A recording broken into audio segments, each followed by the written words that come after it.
Hello there, everybody. I am now going to be reading you chapter 5 of Cliffhanger. So, I found out Jake and Sally had set this huge, great obstacle race. We were all lined up in our teams, the lions, the panthers, the cheetahs, and us. Giles was dead eager. Kelly was bobbing about. Teresa clutched in her fist.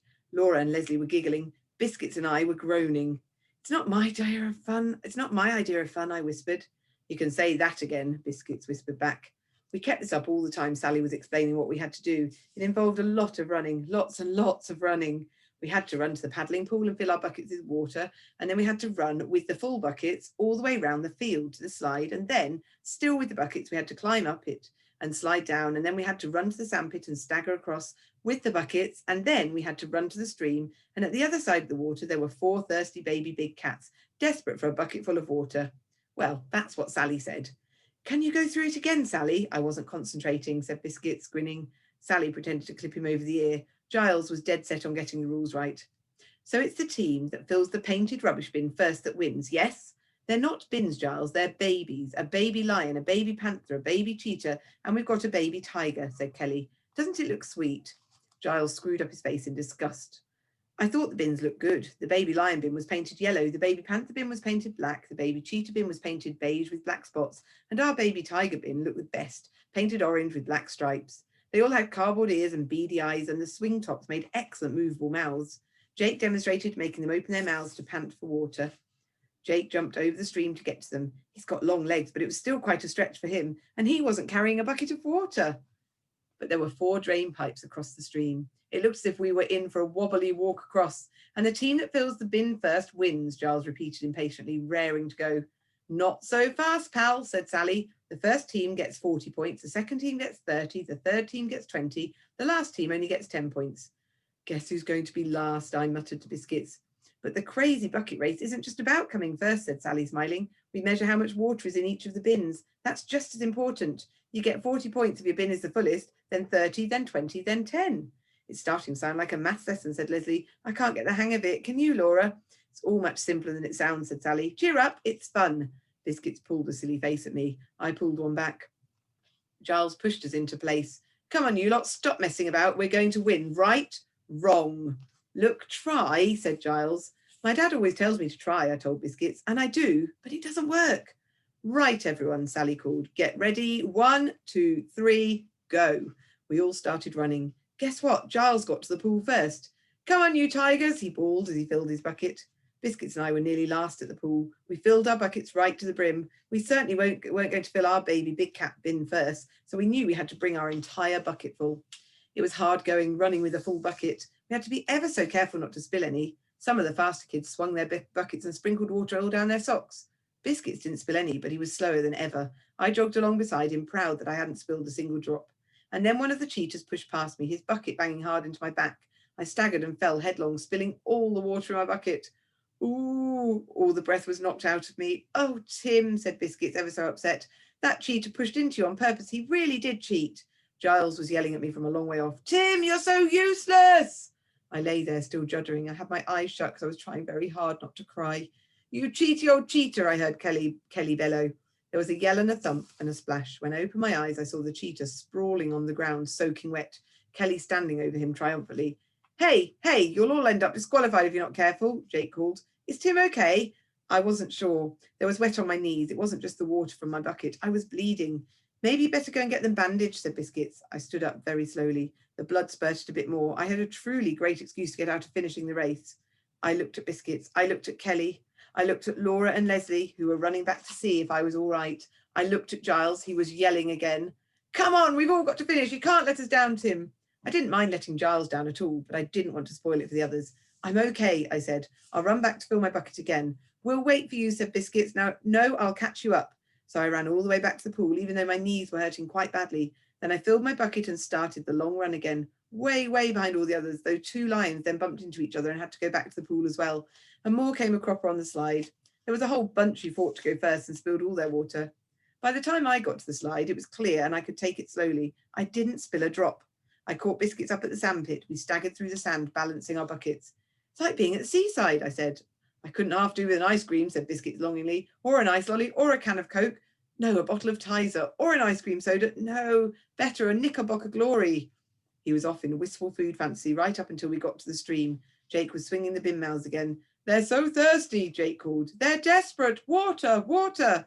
But we were all the other side of the stream with our buckets. None of the others had made it across. Some of the children were very wet after several attempts. Let me have a go, said Kelly, elbowing Giles and Laura and Leslie out of the way.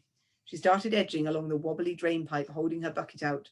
The drain pipe was only lightly wedged into the ground at either side of the stream. It jiggled at each step. Kelly wobbled, but got halfway across. She turned round to make sure we were all watching her. She wobbled again, lost her balance, slipped off the drain pipe and fell into the stream. She had the presence of mind to clutch her bucket to her chest so it didn't all spill. She added a bit of stream water for luck when she thought Jake wasn't watching. Hey, Kelly, no sly refilling that bucket, he shouted. Empty half of that out. Kelly sighed and muttered, but did as she was told. I'll have a go, said Giles. I'll have a little practice without my bucket. He made it halfway across too. Then the drain pipe jiggled and Giles wobbled and he went flying too. He made a leap for it so that he didn't get totally soaked like Kelly. He just got water all down his trouser legs. You look like you've wet yourself, Giles, said Laura, and she and Leslie fell about laughing. Come on, Jake urged from the other side of the bank. Think of a way to give these babies a proper drink. Kelly was peeling her sodden shoes and socks off. Hey, why don't we just paddle across, she said. I'm sure it's shallow enough. Not allowed, said Jake, and he picked up a log and threw it in the stream. See that log? It's really a crocodile. You paddle, he'll come along and enjoy a leg sandwich. Well, it's easy without shoes and socks on anyway, said Kelly, having another go to cross the drain pipe.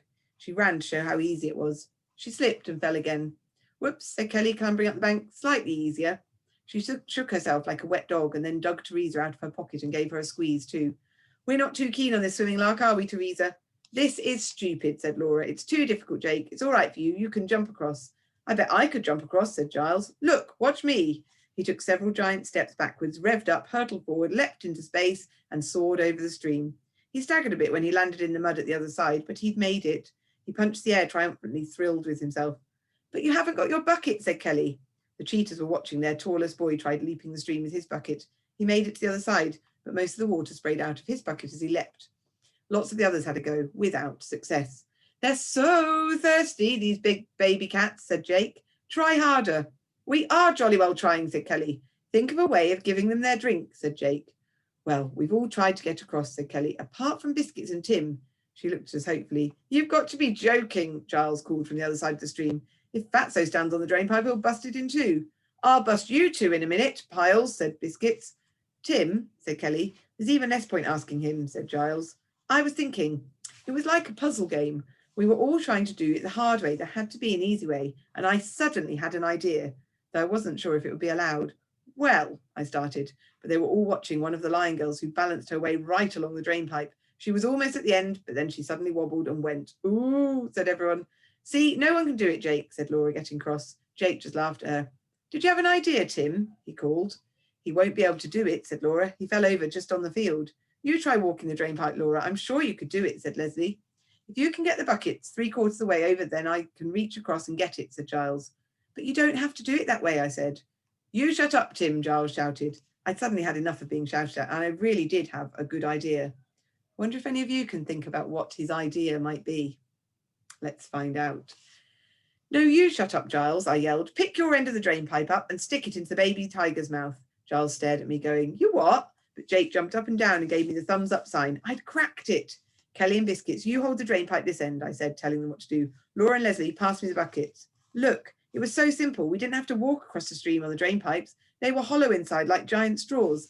We could empty the water down the drain pipe right into the baby tiger bin. And that's exactly what we did. Well done, Tim, Jake shouted. Oh, Tim, brilliant, said Kelly, giving me a hug. You're so clever. Super Tim, said Biscuits. Why didn't we think of it, said Laura.